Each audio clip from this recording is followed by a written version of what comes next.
bathed by the reflections of the shimmering Adriatic, and with an old town surrounded by the walls that have withstood centuries of turmoil, the Croatian city of Dubrovnik remains one of Europe's most enduring treasures.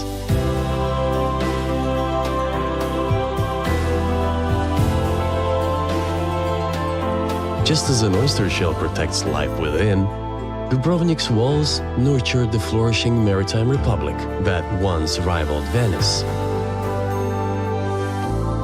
For centuries, this city of stone and light has dazzled visitors, none more so than the romantic poet Lord Byron, who named the city the Pearl of the Adriatic.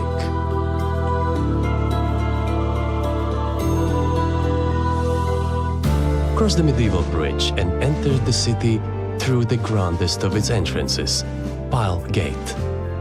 Once inside, climb the ramparts for a history lesson like no other.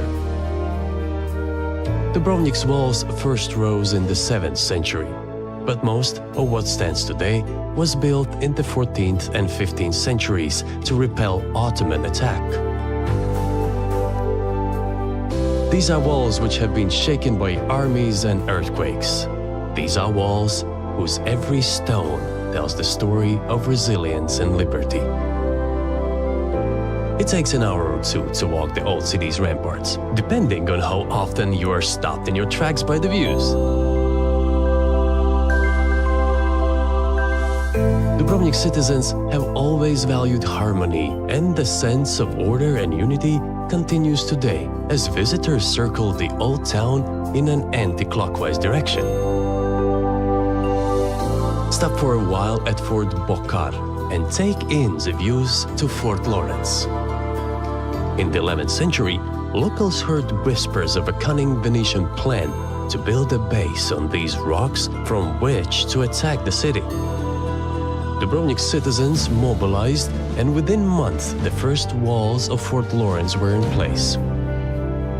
When the Venetian warships finally arrived, laden with men and materials, they were forced to simply turn around and sail for home. Follow the sea wall to the St. John's Fort, which protected the city harbor from enemy ships and pirates. Once home to a glorious fleet of over 200 trading vessels. For centuries, Dubrovnik was one of the world's great seafaring cities. Come down from the walls for a while and wander past the shipyard arches, where the Republic's legendary galleys could be built away from the eyes of foreign spies. Climb the ramparts once again and continue on to Fort Revelin, which offers even more commanding views of the harbor. In 1667, a great earthquake devastated most of the city. Such is the strength of Revelin that when the quake's dust finally settled, the fortress emerged unscathed.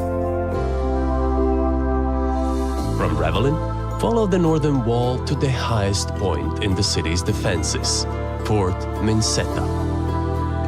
During the fort's construction, rock was in such short supply that every visitor to the city was required to bring a stone. This stall created one of the city's most enduring symbols.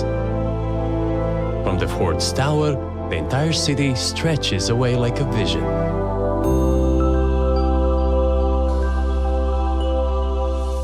Once you've arrived back at the Pile Gate, it's time to descend into the streets of the old town. The town is divided in two by the Stradun, a street paved with limestone and polished by centuries of footsteps. Linking two of the city's gateways, the Stradun is marked at each end by a bell tower and a fountain. Refresh yourself at Onofrio's fountain and enjoy spring water as pure as when it was first piped here by aqueduct 500 years ago. Facing the fountain is Saint Saviour Church, one of the few Renaissance-era buildings to survive the earthquake of 1667. Next door, step into the cool confines of the Franciscan monastery. Explore the historical exhibits and order an elixir from one of the world's oldest functioning pharmacies. Not just a spiritual sanctuary, the monastery was built next to pile gates so that the resident monks would rush to its defense in times of attack. At the Stradun's eastern end, the city's clock tower looks over the old marketplace, Luza Square. Here you'll find some of Dubrovnik's finest architectural treasures, such as Sponza Palace and Saint Blaise Church, which honors the city's patron saint and protector. After refilling your water bottle under the clock tower, head northwards to explore even more of the city's sacred places. Behind the imposing walls of the Dominican monastery, relax in the quiet interiors of the chapel and admire the religious artworks. Breathe in the lemon-scented air of the cloisters, whose medieval wells supplied the besieged town as Yugoslavian shells rained down during the 1990s Croatian War of Independence. Just to the south of Luza Square, rise the massive Corinthian columns and Baroque dome of Dubrovnik's cathedral. While returning from the Third Crusade, the English king Richard the Lionheart was shipwrecked on the nearby island of Lorkum. After being cared for by the people of Dubrovnik, the grateful king gifted the city 100,000 ducats to build a church, and the greatest cathedral in the Adriatic was born.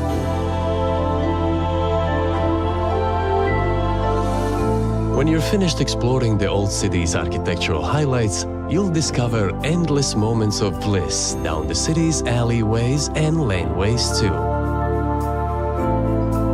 But the city of Dubrovnik isn't just contained to its old town. There's plenty to explore just beyond its walls.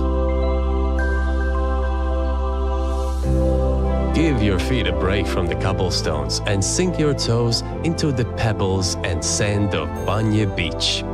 Cool off in the crystal clear waters, or just enjoy the sound of lapping waves as they kiss the sun-drenched Dalmatian coast.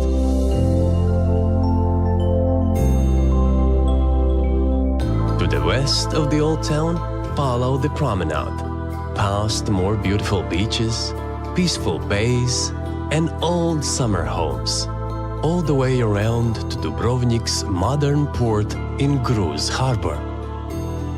While the gigantic cruise ships have replaced the little trading vessels of old, many of the things which make Dubrovnik so special haven't changed at all.